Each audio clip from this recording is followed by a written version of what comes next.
Hello civil engineers, welcome to perfect institute for civil engineers. Civil engineers, आज हम बात करने जा रहे हैं यूनिट और यूनिट कन्वर्जन को लेके।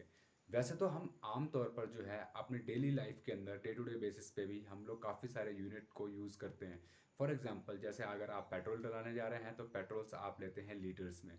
आप अगर कोई मार्केट से फ्रूट्स ले रहे हैं या वेजिटेबल्स ले रहे हैं वो किलोग्राम्स में लेते हैं। या ऑयल्स है वो लीटर्स में होता है, दूध है वो लीटर्स में होता है। जो बहुत सारे जो है हम लोग डे टू डे लाइफ के अंदर जो है यूनिट्स को यूज़ करते हैं। ये कहते हैं, इसको कहते हैं मापक। मतलब किसी भी चीज़ को मेज़र करने का क्या मापक है, वो चीज़ हम लोग कहते हैं यूनिट। और यूनिट कन्वर्जन बहुत ही इंपॉर्टेंट होता है एक सिविल इंजीनियर्स के लिए। तो इसी के ऊपर आज हम अपना वीडियो कंटिन्यू करेंगे यूनिट कन्वर्जन को लेकर। ये जो क्वांटिटी सर्वे सीखना चाहता है, भारी भरकम फीस के कारण जो है वो अपना ये सपना पूरा नहीं माने, तो दोस्तों मात्र 6,000 रुपये में जो है दिल्ली ब्रांच के अंदर, जिसमें कि आपको ये तीनों चीज़ें estimation, billing, tendering, complete quantity survey का पैकेज है। Perfect institute for civil engineers के इस वीडियो में आपका स्वागत है। दोस्तों, perfect institute for civil engineers is now central government certified training institute. आप perfect institute for civil engineers से असिस्टेंट सर्वेयर और सर्वेयर का कोर्स परस्यू कर सकते हैं।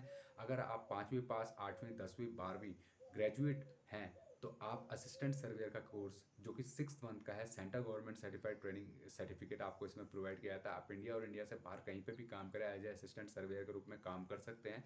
साथ में अगर आप आईटीआई, डिप्लोमा या बीटेक सिविल इंजीनियर हैं और ग्रेजुएट हैं, 10+ ईयर एक्सपीरियंस है आपके पास असिस्टेंट सर्वेयर का, तो आप डायरेक्टली सर्वेयर कोर्स, जो कि 1 ईयर की ड्यूरेशन आती है, आप उस कोर्स को परस्यू कर सकते हैं। और वो जो कोर्स है आपको हेल्प करता है सर्वे इंडस्ट्री में अपने आप को इस्टेब्लिश करने में, जो कि आज की डेट में सबसे ज़्यादा डिमांडेबल जो है पोजीशन है और डिमांडेबल जॉब्स जिसकी आज डे टू डे लाइफ के अंदर निकलती रहती है। तो दोस्तों, आज हम बात करने जा रहे हैं यूनिट कन्वर्जन को लेके। तो दोस्तों, सबसे मेन होता है हमारा, अगर हम नीचे से स्टार्ट करते हैं, तो सबसे पहले जब हम कोई भी प्रोजेक्ट एग्जीक्यूट करते हैं तो उसमें हम लोग एक्सकवेशन करते हैं। और एक्सकवेशन का यूनिट जो होता है दोस्तों, वो होता है हमारा मीटर क्यूब। ठीक है दोस्तों, क्योंकि इसमें हम लोग यूज़ करते हैं L/B/H, length into width into height. तब जाके हमारे पास एक्सकवेशन की हमारे पास जो है क्वांटिटी निकल के आती है। और उस क्वांटिटी को हम मेज़र कैसे करते हैं दोस्तों? मीटर क्यूब में। ऐसे ही बैक फिलिंग जो है, बैक फिलिंग जो है वो भी हमारा मीटर क्यूब होता है, जैसे कि L/B/H। तो दोस्तों, बैक फिलिंग क्या होता है? बैक फिलिंग मीन्स जब हम एक्सकवेशन करते हैं उसके बाद हम अपना कंस्ट्रक्शन करते हैं। कंस्ट्रक्शन करने के बाद जब आरसीसी या पीसीसी जो भी हमें आइटम उसमें कंस्ट्रक्ट किए हैं, उसके बाद हम उसमें बैक फिलिंग करते हैं। तो बैक फिलिंग को हम लोग फिर अगेन जो है मीटर क्यूब में लेते हैं। दोस्तों, एक चीज़ मैं बताना चाहूँगा, बैक फिलिंग जो है हमें लेयर्स में करनी चाहिए। बहुत सारे इंजीनियर्स ऐसे हैं, बहुत सारे कॉन्ट्रैक्टर्स जो खास तौर पर कहेंगे, बहुत सारे कॉन्ट्रैक्टर कंस्ट्रक्शन इंडस्ट्री के अंदर ऐसे मिलेंगे आपको, जो कि काम को शॉर्टकट में करने की कोशिश करते हैं। वो क्या करते हैं, अगर आपका 1.5 मीटर 2 मीटर का पिट है तो उसको जो है एक ही बारी में वो जो है सॉइल को उसमें बैक फिल कर देते हैं। और जो बैक फिलिंग है, आजकल बरसात का सीजन है, बरसात के सीजन में दोस्तों वो जो होती है सेटल हो जाती है, और जिसकी वजह से जो आपका स्ट्रक्चर है वो डैमेज होने के चांसेस 99% होते हैं। तो दोस्तों, कभी भी जब आप बैक फिलिंग करते हैं तो आपको बैक फिलिंग जो है हमेशा लेयर्स में करवानी चाहिए। मीन्स एक लेयर डाली आपने, उसके ऊपर जो है वाटर स्प्रिंकल करते हैं, फिर रोलर चलाते हैं, कॉम्पैक्ट करते हैं उसको, ताकि उसके अंदर के जो वॉइड्स हैं वो सारे निकल जाए। तो इसलिए बैक फिलिंग जो है हमेशा क्यूबिक मीटर में करी जाती है और उसको लेयर्स में किया जाता है। थर्ड, अगर हम बात करते हैं दोस्तों पीसीसी। पीसीसी मीन्स, अगर मैं आपसे, कई इंजीनियर से हमने दोस्तों पूछा है पीसीसी का यूनिट क्या होता है या पीसीसी किसको कहते हैं, तो उनका कहना होता है पीसीसी मीन्स, कई को तो पता ही नहीं होता है। कई कहते हैं जी पोर्टलैंड सीमेंट कंक्रीट, या हम लोग पीसीसी जो है हमारा प्लेन सीमेंट कंक्रीट होता है दोस्तों, जिसके अंदर की रीइंफोर्समेंट नहीं होता है, तो इसलिए इसको पीसीसी कहा जाता है। तो दोस्तों, थर्ड जो है हमारा यूनिट वो है आरसीसी का। इसको यूनिट जो है पीसीसी का यूनिट जो होता है दोस्तों, अगेन मीटर क्यूब होता है, और L/B/H से इसको मेजर किया जाता है। थर्ड जो होता है दोस्तों, that is RCC. RCC means, RCC means reinforce cement concrete. Reinforce cement concrete means जिस कंक्रीट के अंदर रीइंफोर्समेंट है, स्टील बार्स हमने प्रोवाइड किए, that is called reinforce cement concrete. एक अगेन एक टर्म्स आती है आपकी हमारी CC. CC again CC is again called cement concrete, means PCC की तरह जिसमें कि रीइंफोर्समेंट नहीं है, that is called CC, cement concrete. Again इसका यूनिट होता है मीटर क्यूब।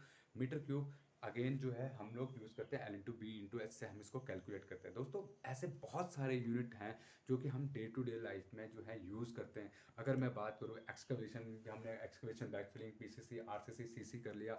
उसके बाद जो है आपका रीइंफोर्समेंट आता है, that is we measure that in metric ton. Metric ton में, एमटी में हम लोग उसको यूनिट रीइंफोर्स सरिया जो होता है उसको मेट्रिक टन में हम लोग उसको जो है वेट करते हैं, या उसका जो मेथड ऑफ मेजरमेंट है that is metre metric ton. इसके बाद जब हम डोर विंडोज़ को लेते हैं तो दैट डोर विंडोज़ में अगेन एक रहता है कि हम लोग कई बारी स्क्वायर फीट में लेते हैं, कई बारी क्यूबिक फीट में लेते हैं, और जो है उनको नंबर्स में भी काउंट किया जाता है। अगर आपका जो है फिक्स्ड है साइज़, अगर आपका बीओक्यू में मेंशन है L/B, तो आप सॉरी B/H, अगर हमारा थिकनेस जो है उसकी फिक्स्ड है तो हम उसको रनिंग मीटर में भी काउंट करते हैं, या आप क्यूबिक फीट में काउंट करते हैं, या क्यूबिक मीटर में काउंट करते हैं। तो ये डिपेंड्स करता है कि आपके बीओक्यू में जो बीओक्यू बनाने वाला सिविल इंजीनियर है उसने किस ढंग से उसको नोमेनक्लेचर को डिफाइन किया हुआ है, तो ये उसके ऊपर डिपेंड करता है। उसके बाद जैसे हम ब्रिक वर्क लेते हैं तो brick work are two types दोस्तों basically. One is 230 mm thick brick work,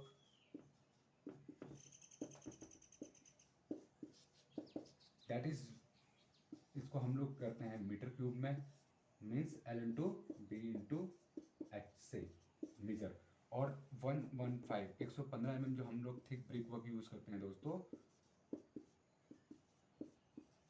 we measure that in metre square. Again दोस्तों जो हम लोग ब्रिक वर्क करते हैं तो दो ढंग से करते हैं। One is 230 mm thick brick work, one is 115 mm thick brick work. 230 जो ब्रिक वर्क होता है दोस्तों, इसको मेजर किया जाता है क्यूबिक मीटर में, क्योंकि इसमें L/B/H से हम लोग इसको कैलकुलेट करते हैं। 115 जो थिक ब्रिक वर्क होता है उसको हम लोग स्क्वायर मीटर में काउंट करते हैं, क्योंकि इसमें हम लोग विड्थ जो बॉल की थिकनेस है उसको हम फिक्स कर देते हैं, जो कि ब्रिक की थिकनेस के बराबर होती है, उसको फिक्स कर दिया जाता है, तो हमारे पास L/H ही बच जाता है मेजर करने के लिए। तो दोस्तों इसके बाद आता है प्लास्टर। प्लास्टर जो होता है दोस्तों, प्लास्टर को हम लोग हमेशा मीटर स्क्वायर में मेजर करते हैं। अगेन जो थिकनेस है प्लास्टर की, जो मोटाई रहती है 10 mm, 12 mm, 15 mm, तो वो फिक्स कर दी जाती है, और फिर हमारे पास मेजर करने के लिए रह जाता है L या तो B या L/H। तो ये जो है दोस्तों, ये हम जो है इसको प्लास्टर को जो है हम लोग इस ढंग से मेज़र करते हैं। कंक्रीट जो होता है दोस्तों, ये आपने पढ़ा। उसके बाद हमारे पास और बहुत सारे टाइल्स हो गया, टाइल्स वर्क को हम लोग मीटर स्क्वायर में नापते हैं, क्योंकि उसमें थिकनेस जो है वो मार्बल की या फिर जो आपका टाइल्स है उसका फिक्स कर दिया जाता है। तो L/B करने के लिए हमारे पास रहेगा मेज़र करने के लिए। स्कर्टिंग जो होती है, स्कर्टिंग रनिंग मीटर में होती है। रनिंग स्कर्टिंग लगाते क्यों है दोस्तों, ताकि जो वॉल है जब हम उस पर वाइपर चलाते हैं, पोंछा मारते हैं, तो वो जो पानी है वो हम लोग कहते हैं ना कैपिलरी एक्शन, आपने पढ़ा होगा अगर स्कूल टाइम पे, तो कैपिलरी एक्शन के थ्रू जो है वो ऊपर दीवार पे न जाए, प्लास्टर के थ्रू वो जो दीवार पे सीला न जाए, इसके लिए हम करते हैं। सेकेंडली अगर कोई ऑब्जेक्ट है, तो अगर स्कर्टिंग जो है आपने देखा हो, तो स्कर्टिंग मतलब ये वॉल है आपकी, तो यहाँ पर हम लोग इस ढंग से नीचे जो है 100 mm की जो है स्कर्टिंग लगा देते हैं। तो ये स्कर्टिंग जो है आपको टाइल्स की, मार्बल की, अगर आपने देखी होगी वॉल के सामने लगा रखी होती है नीचे से, तो दैट इज़ कॉल्ड स्कर्टिंग। और ये स्कर्टिंग जो है दोस्तों, ये पानी को दीवार पे चढ़ने से रोकती है। दूसरा जो है आपके फ्लोर पे कोई भी ऑब्जेक्ट है वो आप अगर मूव कर रहे हैं तो वो डायरेक्टली हिट ना करे आपके प्लास्टर को और पेंट को, वो डैमेज ना करे, इसलिए हम लोग जनरली लगाते हैं। और कैपिलरी एक्शन के थ्रू प्लास्टर को जो है पानी सोखने से हम लोग बचाते हैं। तो स्कर्टिंग जो है दोस्तों रनिंग मीटर या रनिंग फीट में नापी जाती है, क्योंकि उसकी हाइट हम लोग कांस्टेंट कर देते हैं। That is why we you measure that in running metre. ठीक है दोस्तों, ऐसे ही बहुत सारे जो पेंट है वो स्क्वायर मीटर में नापा जाता है। बहुत सारे अलग आइटम्स हैं दोस्तों जो कि एक सिविल इंजीनियर को जो है पता होने चाहिए, यूनिट्स इनकी पता होनी चाहिए। आपसे इंटरव्यू में 100% जो है दोस्तों एक ना एक क्वेश्चन इस टॉपिक से जरूर पूछा जाता है यूनिट कन्वर्जन को लेके। तो दोस्तों ये कुछ यूनिट कन्वर्जन थी जो कि हम आपको बताने की कोशिश करें। तो होप सो ये वीडियो आपको पसंद आएगा। अगर आप वीडियो पसंद आए तो लाइक जरूर कीजिएगा, चैनल को सब्सक्राइब करना ना भूलिएगा। और अगर आप शॉर्ट टर्म कोर्स करना चाहते हैं like quantity survey, land survey, बहुत ही रीजनेबल कॉस्ट के अंदर हम अपने को स्टूडेंट्स को करवा रहे हैं। सेंटर गवर्नमेंट सर्टिफाइड सर्टिफिकेट के साथ में लैंड सर्वे कोर्स हम स्टार्ट कर जाएंगे। कमिंग सून जो है हम क्वांटिटी सर्विंग कोर्स भी स्टार्ट करेंगे गवर्नमेंट सर्टिफिकेट के साथ में अगेन। तो अगर आप करना चाहते हैं तो नीचे दिए नंबर पर आज ही कॉन्टैक्ट कीजिए और क्वांटिटी सर्विंग कोर्स जो है वो परस्यू कर सकते हैं perfect institute for service. Thank you friends, thanks for watching this.